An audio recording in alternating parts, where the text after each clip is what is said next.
此景颇为喜人。魏无羡仰头饮下一大口酒，畅快地呼出一口气，一点酒液顺着下巴的线条滑落至脖颈中，沾湿了领口一片衣料。他也浑然不在意，自顾自地饮空了一壶酒。他方才趁着转身取酒的空档，问蓝忘机道：“你在那里干坐着干什么？也来这里看看呗。”蓝忘机的目光在他横在窗框上的一条腿上顿了顿，还是斟起面前茶杯送到唇边，浅浅饮了一口，道：“不必了。”魏无羡笑道：“嘿嘿，蓝湛，我算是发现了，你可真是无趣。”他把头向后一靠，每倚着窗框的那条腿垂下来一晃一晃，抬起眼睛正好能望见头顶那轮月，耳畔似乎还隐隐传来若隐若现的乐音，无比痛快地又饮下一大口，心道：这可真是美景美酒。还有，他勾勾嘴角，转头去看蓝忘机，二人的视线在空中对上，后者不明所以地问：“怎么了？”魏无羡眨了眨眼睛，福至心灵地道：“美人。”蓝忘机握着茶杯的手一抖，憋了半天才道：“真是荒唐！”哈哈哈哈哈哈哈！魏无羡笑得差点从窗台上跌下去。蓝湛，你怎么这么好玩的？哈哈哈哈哈哈！笑够了，才发现手里的酒壶又空了。这一回干脆把酒坛整个都抱进怀里，俨然一副不醉不归的模样。蓝忘机皱眉道：“已经很晚了。”魏无羡只管仰脖子喝酒，含糊不清的应道：“蓝忘机，不回去吗？”魏无羡赞道：“好酒，好酒。”这才看了看蓝忘机：“没事儿，他们找不到我，就会自己回去的。你也知道，我总是这样嘛，哈哈哈哈。”说也奇怪，魏无羡平日里一个多么好动的人，跟江澄他们在一起，更是一刻也静不下来。现在和蓝忘机那个闷葫芦中的闷葫芦同处一室，他竟半点也不觉得无聊。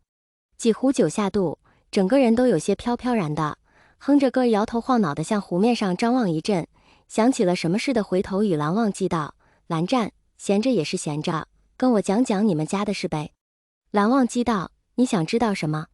魏无羡歪头想了想，就说：“你平时在家都做些什么？”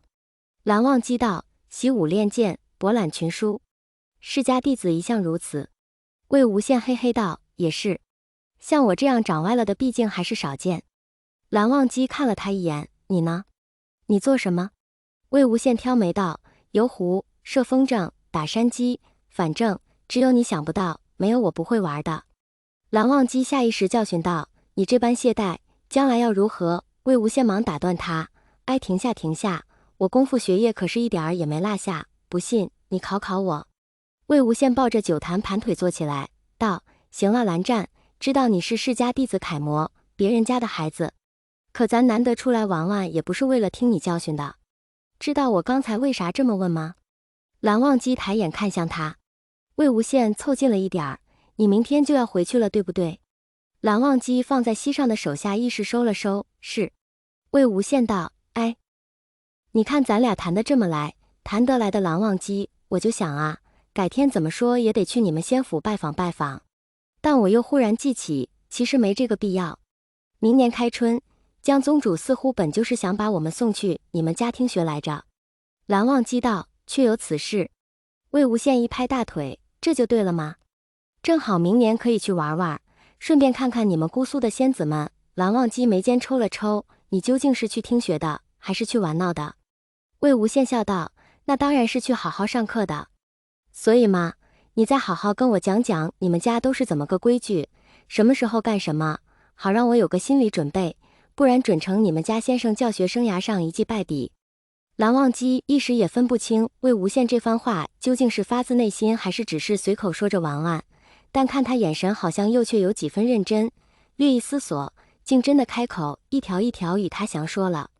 云深不知处，弟子当于卯时起，半个时辰内沐浴更衣，用完早饭，打坐调息一个时辰。蓝忘机声音低沉，静如湖水，听着叫人十分舒服。